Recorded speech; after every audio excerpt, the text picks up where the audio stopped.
மரிச்சிச்சு. அப்போ காலையிலே மரித்தவங்க அடுத்த நாள் காலையில் அடக்கம்.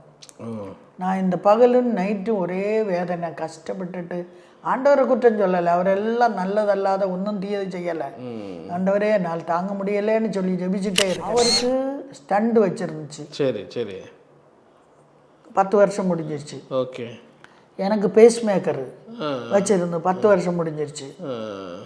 இது வச்சுக்கிட்டு தான் நாங்கள் பல இடங்களிலும் ஓயாமல் ஓடி ஓடி ஊழியம் செய்தோம். இப்போ ஒரு கிரைஸ்ட் கிங்குன்னு சொல்லி ஒரு ஸ்கூல் வச்சிருக்கு. அது கிங்கு கிரைஸ்டை மாற்றிக்கிட்டு வைக்க சொல்லி கவர்மெண்ட் சொல்லிச்சு.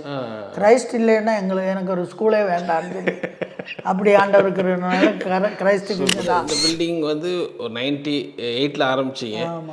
அப்புறம் இன்னைக்கு நிறைய சபைகள் 2-3 கட்டிட்டாங்க.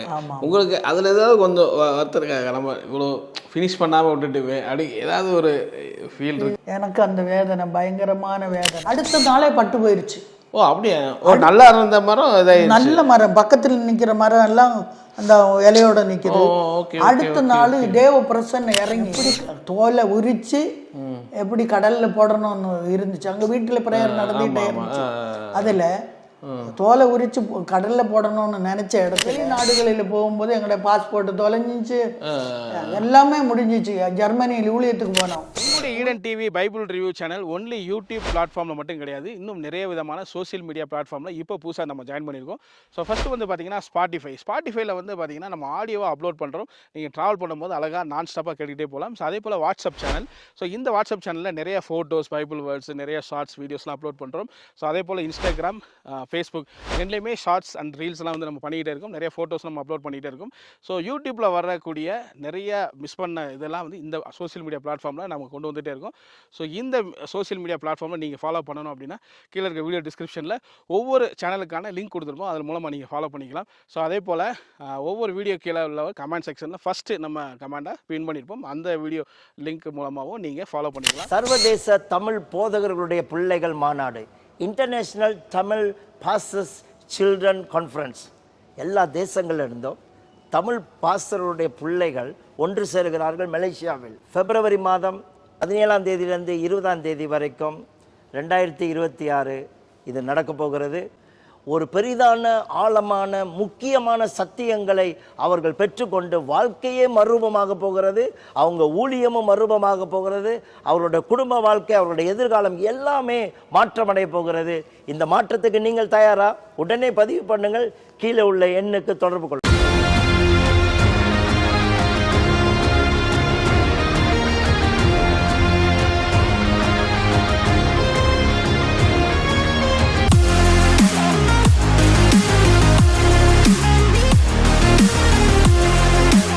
ஸ்கூலில் டிராக்டர் கொடுக்கறதுக்கு அது பிரின்சிபாலுடைய அனுமதியோடு தான் கேட்டாங்க.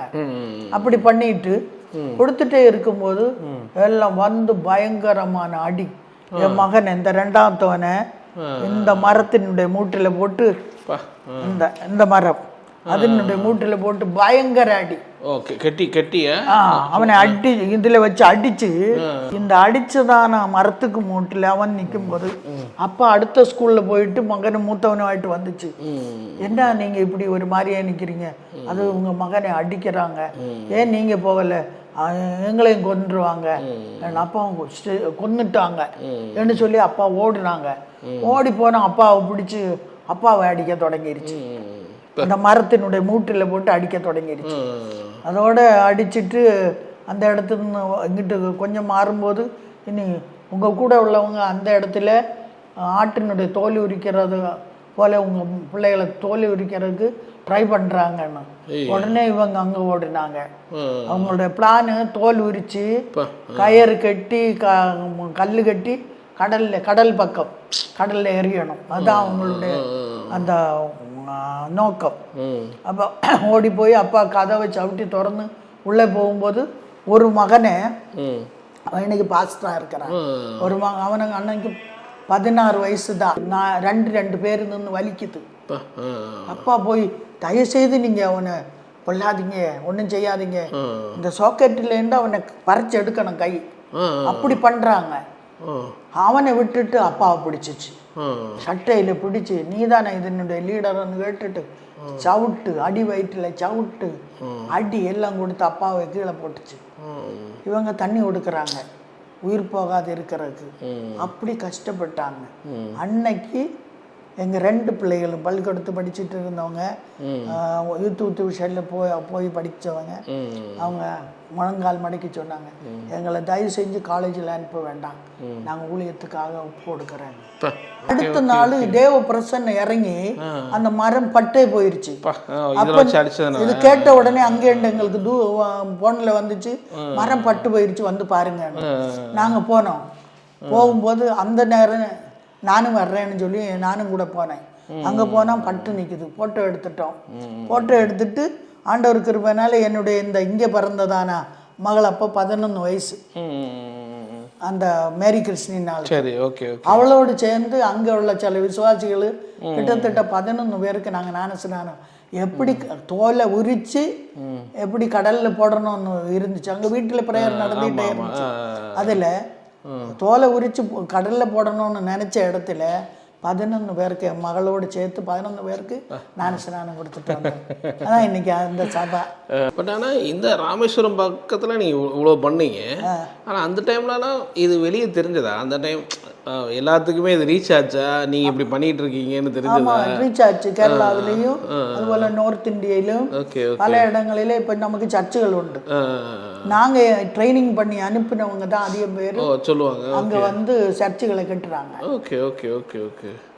ஒரு ஆளை மகன் அனுப்பி அவன் கீழில் இன்னைக்கு 40 சர்ச்சு அப்படி இது பண்ணுறாங்க. இது போல் பல இடங்களிலும், இந்தியாவிலும் வெளிநாடுகளிலும், ஸ்ரீலங்கா, ஆப்பிரிக்கா, UK, அமெரிக்கா, பல நாடுகளிலையும் இது போல ட்ரைனிங் பண்ணவங்க இன்னைக்கு போய் ஊழியங்களை செய்யறாங்க. அப்படி ஆண்டவர் கிருபையினால பெரிய காரியங்களை கர்த்தர் செய்து கொண்டு இருக்கிறாரு. எங்களுடைய விருப்பம், அப்பாவுடைய விருப்பம், எப்படியாவது கடைசி வரை சுவாசம் போக மட்டும் கர்த்தருக்காக பண்ணணும்னுள்ளது தான் அவருடைய விருப்பம். ஏன்னா அப்பாவுக்கு பல காரியங்கள், அபகடங்களும் பல காரியம் வந்தங்களும் அப்பாவை ஆண்டவருக்கு பாதுகாத்தாரு. பிள்ளைகளை எல்லாம் ஊழியத்துக்கு ஒப்பு கொடுத்தாங்க. அப்போ நான் எங்களுடைய ஊழியத்தில் இப்போது பிரான்ச்சு சபைகள், லோக்கல் சர்ச்சு, இங்கேயே ஒரு 4 இடத்து சர்ச்சு நடக்கும். இதில் வெளியில தமிழ்நாட்டிலும் கேரளாவிலும் மற்ற இடங்களிலெல்லாம் வட இந்தியிலெல்லாம் நடக்குது இன்னைக்கு. அது ஒரு ஊழியம், அவுட்ரீச் ஊழியம். அதுபோல ஹாஸ்பிட்டல் மினிஸ்ட்ரி, அதுபோல ஹோம் சில்ட்ரன்ஸு, அம்மா அப்பா இல்லாதவங்க, அம்மாவோ அப்பாவோ யாராவது உள்ளவங்கள அப்படி 100கணக்கான பிள்ளைகளை எடுத்து வளர்த்தி அதில் ஒரு 6 பேரை மேரேஜ் பண்ணி கொடுத்துட்டோம். அதில் 3 பேர் இங்கே லோக்கல்ல இருக்கு. 2 பேர் 3 பேர் வெளியில். ஒரு ஆள் ஒரிசையில் ஊழியம் செய்கிறாங்க, ஒரு ஆள் தஞ்சாவூர் பக்கத்தில் ஊழியம் செய்கிறாங்க, ஒரு ஆள் இங்கே பழனியப்பாபுரம்னு சொல்கிற இடத்துல ஊழியம் செய்கிறாங்க. 4 பொம்பளைகள் வந்து அம்மா அப்பா இல்லாதவங்க. அவங்கள கொண்டு வரும்போது இளைய மகளுக்கு 2.5 வயசு தான். அதுக்கு அப்படி உள்ள வயசு உள்ள பிள்ளைகளை வளர்த்தி ஆண்டவர் கிருபையினால அவங்கள எல்லாம் படிப்பிச்சு அவங்கள புருஷர்களுக்கு கல்யாணம் பண்ணி கொடுத்து இப்போ அவங்க ஊழியங்களிலே இருக்கு. இப்போ எங்களுக்கு 25 பிள்ளைகள் இருக்கு. விசுவாசத்தால் தான் போகிறது. உங்களுக்கு தெரியும், ஃபாரின் பண்டுகள் ஒன்றும் கிடையாது. இப்போ அவங்களுடைய காரியங்களுக்கே எப்படியும் குறைஞ்சது 1 லேக் வேணும் ஒரு மாசத்துக்கு. என்ன ஈபி பயங்கர ஈபி கட்டணும். இந்த சாலரி அவங்களுக்கு வேலை செய்யறவங்களுக்கு, வண்டி ஓட்டிக்கிறவங்க, அதுபோல் இங்கே அக்கௌண்ட் பார்க்குறவங்கள எல்லாரையும் பார்த்தா எப்படியும் 3 லட்சம் ஆகும். இடையில முடியலை, என்ன செய்ய, கிட்டத்தட்ட 35 லட்சம் கடன் ஆயிடுச்சு. என்ன எப்படி பண்ணுறேன்னு தெரியல. யார்கிட்ட போய் நான் 5 பைசா யார்கிட்டையும் கேட்கறதும் கிடையாது. தெய்வம் தந்தா ஓகே, இல்லைன்னா வேண்டான்னு. பிறகு எனக்கு கொஞ்சம் இடம் கிடந்ததை விற்று அந்த கடத்தை தீர்த்தாச்சு. 1.5 வருஷத்துக்கு உள்ளது, இனி 1.5 வருஷத்துக்கு உள்ளது இருக்கு. அது ஆண்டவர் தீர்ப்பாருன்னுள்ள நம்பிக்கையில பிள்ளைகளை பட்டினி போடக்கூடாதேன்னு சொல்லிட்டு ஒவ்வொரு நாளும் அப்படியே செஞ்சுட்டே இருக்கிறேன். அது ஒரு மினிஸ்ட்ரி. அடுத்து ஆண்டவர் கிருபையினால ஸ்கூல் மினிஸ்ட்ரி. ஸ்கூல்லையும் பள்ளிக்கூட படிப்பிச்சாலும் பிள்ளைகளுக்கு, டீச்சர்ஸுக்கு இன்னைக்கு ஒரு ப்ரேயர் കഴിഞ്ഞിട്ട് தான் வந்தேன். அதுலேயும் அநேகர் பிள்ளைகள் நோய்வாய்ப்பட்டு வரும், அவங்களுக்காக செய்வேன். ஒரு மிரக்கல் ஆண்டவர் செய்வார். டீச்சர்ஸுக்கு அதுபோல் அவங்க ஃபேமிலிகளுக்கு அதெல்லாம் ஜெபிச்சுட்டே இருக்கிறேன். அப்போ இந்த மினிஸ்ட்ரிகளெல்லாம் இந்த நாடுகளில் செய்துகிட்டே இருக்குது. பின்ன என்ன என்கிட்ட அது கூப்பிட்டா போகும். அப்போ 2026 சரி 2021 மே 26ஆம் தேதி தான் அப்பா ஒரு மாதமாக இதே இடத்துல தான், எந்த இடத்துல ஒரு ரூம் இருக்காங்கட்டு, இங்கே தான் நாங்கள் தங்கி இருந்தோம். அவங்க ஆஸ்பத்திரியில் தெரிய விட்டு இங்கே வந்துச்சு. இங்கே தான் அவங்க மறிச்சாங்க. அப்போ மறித்த பிறகு நாங்கள் மாறி அப்படியே நாங்கள் தனியாக இருந்ததில்லை. 2 பேரும் எங்கேனாலும் 2 பேரும் போவோம். வெளிநாடுகளிலானாலும் சரி, இங்கே ஆனாலும் ஊழியத்துக்கு நாங்கள் 2 பேரும் போவோம்.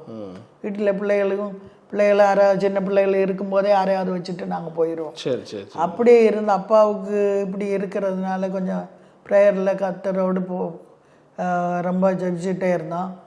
26ஆம் தேதி காலையில் அப்பா இறந்துட்டாங்க. ரொம்ப வேதனை.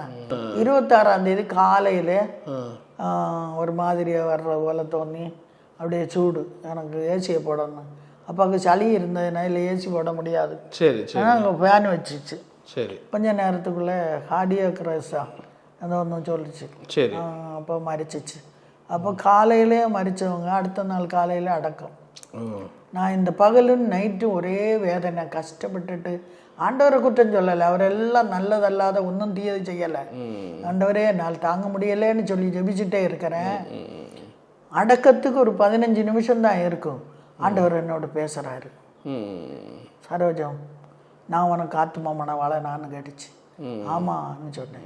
2ஆவதும் அதே போல கேட்டுச்சு. நான் உனக்கு ஆத்துமா மனவாள. ஆமாம். 3ஆவதும் அதே காரியம் கேட்டாங்க. கேட்டு நான் ஆமான்னு சொல்லி தீர்ந்த உடனே அவர் சொன்னார், உலக பிரகாரம் உள்ள உன் மனவாளன் உன்னை விட்டு போனாலும் ஆத்மா மனவாளன் ஆகிய நான் உன் கூட இருக்கிறேன். உனக்கு நான் உதவி செய்வேன். வலங்காரம் பிடிச்சி நான் நடத்துவேன். கவலைப்படாத, நான் உன்னோடு கூட இருக்கிறேன்னு எல்லாம் சொல்லி எனக்கு ஆறுதல். யாருக்கும் அப்போ தெரியாது, எனக்கும் ஏசப்பாக்கும் தான் தெரியும். அந்த வார்த்தை தான் இப்போ இந்த மெய் வந்து 5 வருஷம் ஆக போகுது. ஆண்டவர் வழி நடத்தி கொண்டே இருக்கிறார். அவருக்கு ஸ்டண்ட் வச்சிருந்துச்சு. 10 வருஷம் முடிஞ்சிருச்சு. எனக்கு பேஸ் மேக்கர் வச்சிருந்து 10 வருஷம் முடிஞ்சிருச்சு. இது வச்சுக்கிட்டு தான் நாங்கள் பல இடங்களிலும் ஓயாமல் ஓடி ஓடி ஊழியம் செய்தோம். அந்த நேரத்தில் இங்கே சபை பார்க்கறதுக்கு நாங்கள் இருக்க முடியலைன்னு சொல்லி என் மகனை 2ஆவது மகனை சபையை பாருன்னு சொல்லி அவனை கொடுத்துட்டு தான் நாங்கள் ஒரு நாள் வீட்டில் இருந்தால் 9 நாள் வெளியில் அப்படியே ஓயாமல் ஊழியம் செய்துகிட்டே இருந்துச்சு. ஆண்டவர் கிருபையினால அப்படியே ஆண்டவர் என்னோடு பேசி என்னை பலப்படுத்தி இப்போ கத்தருக்காக நானும் ஓடிக்கிட்டே இருக்கு. மற்ற ஊழியங்களை எல்லாம் பிள்ளைகளுக்கு ஒருத்தர் அவங்களுக்கு கொடுத்து செய்கிறாங்க. ஒரு பைபிள் காலேஜ் நடத்துது. பைபிள் காலேஜில் மருமகன் தான் பிரின்சிபால். அந்த ஹோமுக்கு எனக்கு அசிஸ்ட் பண்ணுறது என் மகள் பர்சிஸ் பண்ணிக்கிட்டே இருக்கிறேன். மொத்த மகன் பில்லிகிராம், அவன் வந்து ஒரு இவாஞ்சலிஸ்ட். அப்போ இவாஞ்சலிஸ்ட் ஆகிட்டு பல இடங்களில் போய் அவுட்ரீச் நடத்தி எல்லாம் பண்ணுவாங்க. அடுத்து அவன் இப்போ ஒரு கிரைஸ்ட் கிங்னு சொல்லி ஒரு ஸ்கூல் வச்சிருக்கு. அது கிரைஸ்டை மாற்றிட்டு வைக்க சொல்லி கவர்மெண்ட் சொல்லிச்சு. கிரைஸ்ட் இல்லைன்னா எனக்கு ஒரு ஸ்கூலே வேண்டாம்னு சொல்லி அப்படி ஆண்டவருக்கு கிரைஸ்ட் கிங் தான். கிரைஸ்ட் இல்லைன்னா எனக்கு என்ன ஸ்கூல்? எங்களுடைய school king of kings matriculation higher secondary school. ஆண்டவர் இல்லாத நமக்கு ஒரு ஸ்கூலும் வேண்டாம், ஒன்றும் வேண்டாம். அப்படியே அவன் ஃபேமிலி ஆகிட்டு ரன் பண்ணிக்கிட்டே இருக்கிறான்.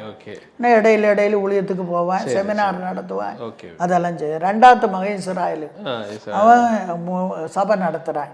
ஞாயிற்றுக்கிழமை சபைகளை நடத்தி ஊழியர்கள் இங்கே சர்ச்சு நடத்துகிறான். அடுத்து 3ஆவது மகள் சூசன்னையும் அவளுடைய ஹஸ்பண்டு, அவளும் அவங்க வெளிநாடுகளில் எல்லாம் போய் பிரசங்கம் பண்ணுறவர். ஆனால் இப்போ லோக்கலில் தான் இருக்குது. லோக்கல்ல எல்லாம் சபைகளில் போய் பிரசங்கம் பண்ணுவாங்க. அவன் நல்ல ஒர்ஷிப் பண்ணுவான். அடுத்து மேரி கிருஷ்ணா, அவளை தான் இங்கே ராமேஸ்வரத்தில் கொண்டு வந்து பிரசவிச்சது. ஓ ஓகே. மேரி கிருஷ்ணா அவளு. அந்த 4வது. ஆமாம், அவளும் அவளுக்கு ஒரு குழந்தை. சரி. அவங்க இப்போ கன்னியாகுமரியில் ஒரு சர்ச்சு மினிஸ்ட்ரி செய்துகிட்டே இருக்கு. அவங்க அப்பா நடத்தின சர்ச் இப்போ அவர் தான் நடத்துகிறாரு. சரி சரி. அடுத்து பரிசிஸ் வந்து அவருடைய ஹஸ்பண்டு பைபிள் காலேஜ் பிரின்சிபாலு. அவள் வந்து ஹோமினுடைய எனக்கு அசிஸ்டண்ட் ஆகிட்டு செய்கிறாங்க. அடுத்து சாரா, அவளும் வந்து கொஞ்ச நாள் நம்ம ஸ்கூலில் வேலை பார்த்துட்டே இருந்தான். சரி. இப்போ அவங்க கேரளா ஊரில் இருக்கிறாங்க. அவங்க அவளுடைய ஹஸ்பண்டு ஒரு சர்ச்சில் பாஸ்டர். ஒரு மகளை ஒரு 7 நாள் எங்கள் கையில் கிடச்ச ஒரு மகள். அது வந்து நான் பிரசவிக்கலைன்னாலும் என் மகளை போல் எங்கள் வீட்டில் அவளை வளர்த்தி இப்போ MD பாஸ் ஆகி இப்போ அடுத்து மேரேஜுக்காக இது பண்ணிகிட்டே இருக்கு, பார்த்துட்டே இருக்கு. அப்படியே எங்கள் ஃபேமிலி ஒரு எல்லாருமே ஊழியத்தில் எல்லாரும் கர்த்தருடைய கிருபையினால ஊழியத்தில். குடும்பத்திலே நீங்கள் தான் ஃபர்ஸ்ட் ரசிக்கப்பட்டீங்க. கர்த்தர் உங்கள் மூலமாக இவ்வளோ பெரிய காரியங்களை செய்திருக்காரு. Okay okay okay. ஆக்சுவலி இந்த பில்டிங் வந்து ஒரு 98ல் ஆரம்பிச்சிங்க. அப்புறம் இன்னைக்கு நிறைய சபைகள் 2-3 கட்டிட்டாங்க. உங்களுக்கு அதில் ஏதாவது கொஞ்சம் வருத்தம் நம்ம இவ்வளோ ஃபினிஷ் பண்ணாமல் விட்டுட்டுமே அப்படி ஏதாவது ஒரு ஃபீல் இருக்கா? எனக்கு அந்த வேதனை பயங்கரமான வேதனை. ஆண்டவரே இது ஃபினிஷ் பண்ணலையே, ஆண்டவர் சொன்ன அந்த விஷனை நிறைவேற்ற முடியலையே சொல்லி பயங்கர வேதனை. இந்த உள்ளே வச்சு ஆராதனை நடத்த முடியலை, அங்கே மண் மற்ற இதாகிட்டு கிடக்கா, ஹவுலிங்க பயங்கரமான அடிக்கும். அப்போ அதனால உள்ள மீட்டிங் நடத்த முடியலை. எங்களும் கன்வென்ஷன் நடத்துகிற உள்ளே தான் நடத்தும். மழையன்னா செமினார் இப்போ 1000 பாஸ்டர் வேற வச்சு நடத்தினோம், அது உள்ளே தான் நடத்தினது. இந்த குளோரிதாஸ் அவர் இங்கே தான் நடத்தினது. அப்போ அதுபோல உள்ள மீட்டிங் நடக்குது. பின்ன ஆளுகளுக்கு தங்க கஷ்டம் தான், கொஞ்சம் பாத்ரூம் எல்லா வசதிகள் கஷ்டமா இருக்கு. மற்ற இடம் பரவாயில்ல, பாத்ரூம் வசதிகள் எல்லாம் கொஞ்சம் கம்மி செய்யலை இதுவரை. அதெல்லாம் செய்யணும். எப்படியாவது என்னுடைய கண்ணு அதை காண முடியுமான்னு சொல்லி நானும் ஜெபம் பண்ணிக்கிட்டு தான் இருக்கு. ஆமாம். ஸோ என்ன தேவைப்படுது இப்போ? என்ன இருந்தால் நம்ம இதுக்கு வந்து எப்படியும் பல கோடிகள் தேவை. பல கோடிகள். Okay okay. எதனால இது நின்றுச்சு? இப்போ ஃபாரின் ஃபண்டால அப்படி இதாகிடுச்சு. ஆமாம், ஃபாரின் தானே உதவி செய்துட்டே இருந்துச்சு. இப்போ FCR எல்லாம் போயிருச்சு, அதனால இது பண்ண முடியல. அதனால ஒன்றும் பண்ண முடியல. இப்போ அவங்க உதவி செய்யணும்னு நினைச்சா கூட பண்ண முடியல. 3 FCR இருந்து 3 போயிருச்சு. ஓகே. அதனால அவ்வளோப்பா. ஸோ இங்கே உள்ள மக்கள் சப்போர்ட் பண்ணால் இதில் இங்கே உள்ள மக்கள் யாராவது செய்தால், இந்திய மக்கள் பண்ணலாம், கொஞ்சம் கொஞ்சமாக நம்ம பண்ணிட்டு முடிக்கலாம். அப்படி செய்யக்கூடியது. ஆனால் இதுவரை யாரும் முன் வரல. ஓகே.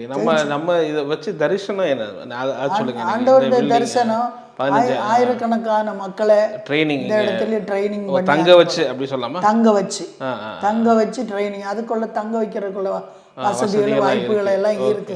அதெல்லாம் குறைஞ்சி இருந்து நல்ல பாத்ரூம் எல்லாம் சரியாயிட்டுன்னா தங்க வச்சு ஆளுகளை ட்ரைனிங் பண்ணி அனுப்பலாம். ஆண்டவர் தந்த விஷயம் அதுதான். ட்ரைனிங் பண்ணி அனுப்பி அவங்க சபைகள் நிரூபிக்கவோ இல்லை மற்ற அவுட்ரீச் மற்ற காரியங்கள் சுசேஷகர் ஆகிட்டோ ஏதாவது ஆண்டவர் அவங்களுக்கு யாருக்கு என்ன கொடுக்குதோ அது செய்யறதுக்கு அவங்கள நம்ம வந்து ஒரு ப்ரொமோட் பண்ணி விடுறதுக்கு தான். அதனால இப்போ ஒன்றும் செய்ய முடியாதனால பைபிள் காலேஜ் தான் நடக்குது. அதுவும் விசுவாசத்தால் நடக்குது. மூத்த மகன் கொஞ்சம் ஹெல்ப் பண்ணுவேன். இது இந்த பில்டிங் நம்ம ட்ரைனிங் நம்ம நடத்துறதுக்கு ட்ரைனிங் வெளி மினிஸ்ட்ரிக்கும் நம்ம அலோவ் பண்ணுறோம். அலோவ் பண்ணலாம். வெளி மினிஸ்ட்ரிக்கு இது குறைஞ்சி இருந்துட்டோன்னா வெளி மினிஸ்ட்ரிக்கு அலோவ் பண்ணலாம். இப்போ கூட வெளி மினிஸ்ட்ரி இப்போ இவர் குளோரிதாஸ் எல்லாம் நடத்தினது இடம் மட்டும்தான் நாங்கள் கொடுத்தோம், பாக்கி அவங்க தான் எல்லா செலவும் மற்ற காரியங்கள் அதுபோல செய்யலாம். அதுதான் நாங்கள் விரும்புறது. இப்போ நம்ம சொந்தம்னு சொல்லி நம்ம இது பண்றல, இது கர்த்தருடைய மகிமைக்காக அநேகர் இந்த இடத்துல வந்து மீட்டிங்கள் நடத்தி ஓயாம மீட்டிங் நடக்கணும். ஒவ்வொரு நாளும் மீட்டிங் நடக்கணும்னு ஆசைப்படுறோம். அதுக்கு நிறைய பேர் விரும்புறாங்க. ஆனா அதுக்குள்ளதான வசதிகள் எல்லாம் சரியாக முடியலை. அந்த ஃபினிஷ் பண்ணிட்டேன்னா அப்படி கொடுக்கலாம் நமக்கு. அதனோட சின்ன எக்ஸ்பென்ஸ் மட்டும் அவங்க பார்த்தா ஆமாம் ஆமாம் இந்த எலக்ட்ரிசிட்டியோ மற்ற காரியங்களோ எல்லாம் எல்லாம் வேற ஒன்றும் கிடையாது. ஸோ இந்தியாவிலே ஒரு மிகப்பெரிய தரிசனத்தோடு ஆரம்பிக்கப்பட்டது. நிச்சயமாக கர்த்தர் அதை ஃபினிஷ் பண்ணுவார் நாங்கள் நம்புகிறோம். அது மாதிரி நீங்கள் எழுதின புக்கை பற்றி எனக்கு சொல்லுங்கள், அதை பற்றி கொஞ்சம். அந்த புக்கு வந்து ஃபஸ்ட்டு நாங்கள் எழுதினது மிஷினரி சேலஞ்ச். சரி சரி. அந்த மிஷினரி சேலஞ்சு வந்து நாங்கள் எங்களுடைய வாழ்க்கையின் வரலாறு, நாங்கள் செஞ்ச ஊழியங்கள், அதுபோல் பட்டு போனதான மரம், பல போட்டோகள் அதில் இருக்கு. Okay okay okay. இந்த பேக்கில் பார்த்தா எங்கள் ஃபேமிலி, இப்போ உள்ள ஃபேமிலி 1-2 பேர் தான் குறைவு, பாக்கியெல்லாம் ஃபேமிலி அது எல்லாத்தையும் போட்டிருக்கீங்க. ஆமாம். சரி சரி. அப்போ வந்து உள்ள நாங்கள் உங்களுக்கு பட்டு போன வேப்ப மரம் அதை அடிச்சது அதை சொல்றீங்க. நல்லா இருந்த மரம் நல்ல மரம், பக்கத்தில் நிற்கிற மரம் எல்லாம் அந்த இலையோட நிற்குது. இந்த புக்கு கிட்டத்தட்ட லட்சக்கணக்கில் போயிருக்கு. நீங்கள் 1 லட்சம் லட்சக்கணக்கு பல இடங்கள்ல இங்கிலீஷ்ல இருக்காது. அதுவும் போயிருக்கு. Okay okay okay. இங்கிலீஷ்ல உள்ளதுதான் அதிகம் போனது. என்ன தமிழ் மலையாளம் உண்டு. தமிழ்ல ஒரு 1000 கணக்கில், மலையாளமும் இருக்கு. மலையாளம் இருக்கு, மலையாளம் ஒரு 1000 கணக்கு போயிருக்கு. Okay okay super. நீங்கள் இந்த ஒரு புக் எழுதுறீங்களா, இந்த வீரமங்ககள்? என்னோட புக் எழுதுறதுக்கு காரணம், சரி சரி, அப்பா எப்பவுமே என்னை பார்த்துட்டு ஏ ரியல் லைஃப் அது சொல்லுவாங்க, எப்பவுமே சொல்லுவாங்க. சரி சரி சரி. ஏன்னு கேட்டா, அப்பாவை நான் மேரேஜுக்கு சொன்னேன் இல்லை, சரி, என்னை பற்றி ஏதாவது ஆண்டவர் காட்டுனாங்க. அப்பா இது கேட்கறதுக்கு 2 வருஷத்துக்கு முன்னாடி ஒரு லெட்டர் எனக்கு வந்துச்சு, ஆப்ரேஷன் மொபிலைசேஷன்ல. அந்த லெட்ரு அன்னைக்கெல்லாம் இல்லைன்றில் தானே, ஒரு போஸ்ட்மேன் கொண்டு வந்து என் கையில் லெட்டர் தருது. அதை நான் பொட்டிச்சு அதை வாசிக்கும் போது ஏ ரியல் லைஃப் இங்கிலீஷ். ஆமா, இது 2 வாசிச்சதும் அதே போஸ்ட்டுமே என் கையிலேருந்து வாங்கிட்டு போயிட்டேன். என்னடா இவர் வாங்கிட்டு போறான்னு சொல்லி முழிச்சுக்கிட்டே நிக்கிறேன். அதனால இது நான் அப்பாட்ட சொன்னேன், அன்னைக்கு நீ சொல்லாம விட்டுட்டியே, நான் உன்னை வேண்டான்னு சொல்லி இல்ல போனது, ஏன் இது சொல்லலை, எனக்கு ஞாபகம் கிடையாது, அதனால சொல்லலைன்னு. அதனால அதுக்கு பிறகு அப்பா எப்போ என்ன பார்த்தாலும் ஏ ரியல் லைஃப் இப்படியே கூப்பிடுவாங்க. இது வந்து எங்களுடைய மிஷினரி சேலஞ்சில் எழுதியிருக்கிற சில காரியங்கள் இருந்தாலும், நாங்கள் வெளிநாடுகளில் போகும்போது எங்களுடைய பாஸ்போர்ட் தொலைஞ்சிச்சு, எல்லாமே முடிஞ்சிச்சு. ஜெர்மனியில் ஊழியத்துக்கு போனோம். ஊழியத்துக்கு போயிட்டு ஒரு வீட்டில் தங்கி ஊழியம் செய்துட்டு சிசிலிக்கு ஆண்டவர் எங்களை அனுப்பினாங்க, ஒரு தீவு. அதில் போய் ஊழியம் செய்துட்டு வரும்போது ரோமனில் வந்தோம். ரோமனில் வந்த போது அப்பா சொன்னாங்க, கொலோசி எங்கே தான் இருக்குது, நம்ம பார்த்துட்டு வருவோம்னு சொல்லிட்டு மேலே ஏறி போய் எனக்கு கஷ்டம். நான் பேகை வச்சுட்டு, அப்பாவுடைய பேக் என்னுடைய பேகை வச்சுட்டு ஒரு இடத்து இருந்தேன். அப்பா போய் போட்டோ எல்லாம் எடுத்துகிட்டு வந்தாங்க. பிறகு நாங்கள் 2 பேரும் கீழே இறங்கி ஒரு சின்ன ஷாப்பு, அதில் ஒரு பாட்டில் தண்ணி இதனுடைய அரை தான், பாட்டில் 150 ரூபா கொடுத்து வாங்கி, எப்பவுமே என் பேகு எங்கிட்ட தான் இருக்கும். இந்த தடவை அப்பா எடுத்து இருந்துச்சு. அப்பா இந்த பாட்டில் திரும்பி இப்படி கொடுத்தாங்களா, என் பேக் எடுத்துட்டு போயிடுச்சு யாரும், ரெட் பேக். அதுக்குள்ள பாஸ்போர்ட்டு, எங்களுக்கு கிடைச்ச காணிக்க காசு, என்னுடைய ட்ரெஸ் எல்லாம் அதிலே இருந்துச்சு. அப்படியே எடுத்துட்டு போயிட்டாங்க. பிறகு அப்பா, ஐயோ பேக் காணா, திரும்பி பார்த்தா ஒருத்தரையும் காணா. அப்பா தேடி நடக்கிறாங்க. நான் பேகும் வேண்டாம், ஒன்றும் வேண்டாம், நீங்களே வாங்கன்னு சொல்லிட்டு நான் கூப்பிட பார்க்குறேன், இவரை காணாம். ஆனால் இந்த கொள்ளைக்காரு அப்பாவோட பேகுன்னு நினச்சிட்டு ஏதாவது அப்பாவை செஞ்சுட்டேன், நான் நடுத்தருவில் என்ன பண்ண முடியும். போலீஸ் ஸ்டேஷனுக்கு நேராக போயிட்டு போலீஸ் ஸ்டேஷனில் ஒரு கம்ப்ளைண்ட் கொடுத்துச்சு, இவங்கள போயிடுச்சு, என்னென்ன போயிடுச்சுன்னு சொல்லி எழுதுங்கன்னு சொன்னாங்க. எழுதியெல்லாம் கொடுத்தப்போ ஒரு அம்மா, ஒரு மேடம் இருந்துச்சு. அவங்க சொன்னாங்க, நான் இந்த தர்ற லெட்ரு மாதிரி நீங்கள் எம்பசியில் போங்க, உங்களுக்கு புதிய பாஸ்போர்ட்டும் வீசா எல்லாம் வீசா அதில் இருந்துச்சு. அப்போ நாங்கள் அங்கே வந்துட்டு எங்கள்கிட்ட ஒரு செல்லு மட்டும் இருந்துச்சு. இது ஜெர்மனியில் ஒரு சாய்ப்பு எங்களுக்கு கொடுத்தது. அந்த இதை வச்சு ஒரு ஃபோன் அடித்து வீட்டில் சொல்லிடுச்சு, இது போல் காரியங்கள் நடந்துச்சு, அதனால நாங்கள் இப்போ இப்படி பாஸ்போர்ட் ஆஃபீஸில் இருக்குது, ஏஜென்ட்ட சொல்லி எங்களுக்கு பழைய பாஸ்போர்ட்டினுடைய ஒரு காப்பியை அனுப்பி தரணும். அப்போ இவங்க பிள்ளைகள் அதை செஞ்சாங்க.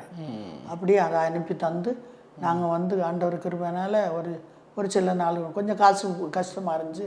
அது இந்த நாங்கள் தங்கி இருந்த வீட்டில் உள்ளவர் அவர் கொஞ்சம் காசு அனுப்பி தந்தார். அப்போ அனுப்பி பாஸ்போர்ட் எடுத்தாச்சு. வீசா ஆஃபீஸில் போனால் எல்லா வீசா ஆஃபீஸும் ஆஃபு, எங்களுடைய மட்டும் திறந்து இருந்துச்சு.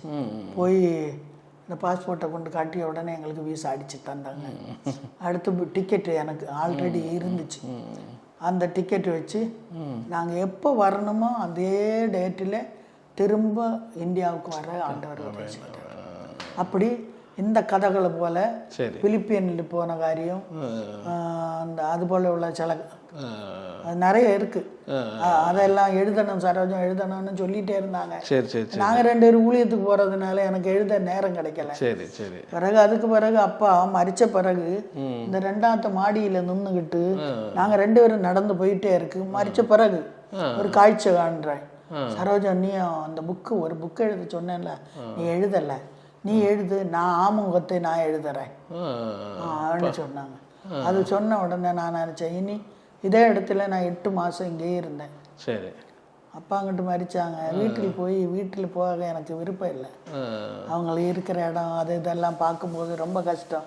அதனால் நான் இங்கேயே 8 மாதம் இதே என்னுடைய ஆஃபீஸுக்குள்ளே ஒரு கட்டில் போட்டு இங்கேயே தங்கியிருந்தேன். சரி சரி சரி. பைபிளு அப்படியா ஆண்டவர் என்கிட்ட பேசின உடனே இருதயம் கல்லாயிருச்சு. அப்போ 5 நாள் வேதனையில் இருந்தேன். 5ஆவது நாள் பைபிளை திறந்தேன். பைபிளை திறந்து 55 நாள் ஒன்று இந்த பைபிளை முடித்தேன். அதுக்கப்புறம் இந்த புக்கை எழுத தொடங்கினேன். இந்த புக்கை எழுதி அப்பாவுடைய ஃபஸ்ட்டு ப்ரேயர் அன்னைக்கு இதை இனாகரேஷன் பண்ணிட்டு இது பண்ணீங்க. இந்த சீசத்துவம் சொல்லுங்க. அது சீசத்துவம். அப்பா என்னென்ன அவருடைய விஷயம், அவர் எதுக்கு என்ன அவருடைய வாஞ்ச, ஒரு சிஷியனாக இருக்கணும்னா என்னென்ன செய்யணும், ஏது பண்ணணும், அவருடைய சப்ஜெக்டே சிஷியத்துவம் தான். அப்படி அந்த சிஷியத்துவ புக்கு அவருடைய அந்த பிரசங்கம் எதுவும் ட்ரைனிங் கொடுக்குற விதம் அதெல்லாம் தான் அவரே எழுதினேன். நான் அதில் ஒன்றும் இது பண்ணலை. அவரே மொத்தமாக அவரே எழுதினதான ஒரு புக்கு. அது அநேகருக்கு இந்த சிஷியத்துவம் வாசிக்கும் போது அநேகர் சிஷியராய் மாறுகிறதுக்கு இது ரொம்ப பிரயோஜனம். Okay okay okay. ஸோ இது இங்கிலீஷ்லேயும் இருக்கு, தமிழ் இங்கிலீஷ் மட்டும் அப்படியே இருக்கு. ஓகே ஓகேம்மா. ஓகே. ஸோ ரொம்ப நன்றிம்மா, உங்கள் நேரத்தை ஒதுக்கி இவ்வளோ தூரம் பேசுனீங்க. ஸோ நிறைய வியூவர்ஸ் பார்ப்பாங்க, அதை பார்த்துட்டு இருப்பாங்க. அவங்களுக்கு நீங்கள் என்ன சொல்ல விரும்புது உங்கள் வாழ்க்கையிலேருந்து? நான் என்ன சொல்கிறேன்னு கேட்டால், ஏசப்பா நம்மளை தெரிஞ்செடுத்துட்டோன்னா அவர் என்ன சொல்கிறாரோ அதைத்தான் நம்ம செய்யணும். அவர் சொல்கிறத நம்ம செஞ்சிட்டோன்னா நம்முடைய வாழ்நாளெல்லாம் அவர் நம்மளோடு கூட இருப்பார். அதனால நம்மள் மட்டுமல்ல, நம்மளுடைய குடும்பம் மட்டுமல்ல, அநேகருக்கு ஆசீர்வாதமாய் மாறும். அவருடைய சொல்படி நம்ம நடந்தால் கடைசி வரியந்த நான் உன்னை கைவிட மாட்டேன், நான் உன்னை விட்டுவிட மாட்டேன் என்று சொன்ன தேவன் என் வாழ்க்கையில் அப்படித்தான் அவர் இருக்கிறாரு. இன்னைக்கு வர ஒரு மனுஷ முகத்தையும் பார்த்து நான் வாழலை. 5 வருஷம் என் புருஷன் என்னை விட்டு போயிடுச்சு. இன்னைக்கு வர ஆத்ம மனவாளனாய் கிறிஸ்து தான் எங்கூட இருக்கிறாரு. அதனால் நம்ம உயிரோடு இருந்தாலும், ஃபேமிலியாக இருந்தாலும், இனி ஃபேமிலியில் ஒரு ஆள் இல்லைன்னாலும் ஏசப்பா நம்மளை விட்டு மாறுகிற தேவன் அல்ல. அநேக ஆத்துமாக்கள் இந்த நாள்களில் நாசத்துக்காக போயிட்டே இருக்கு.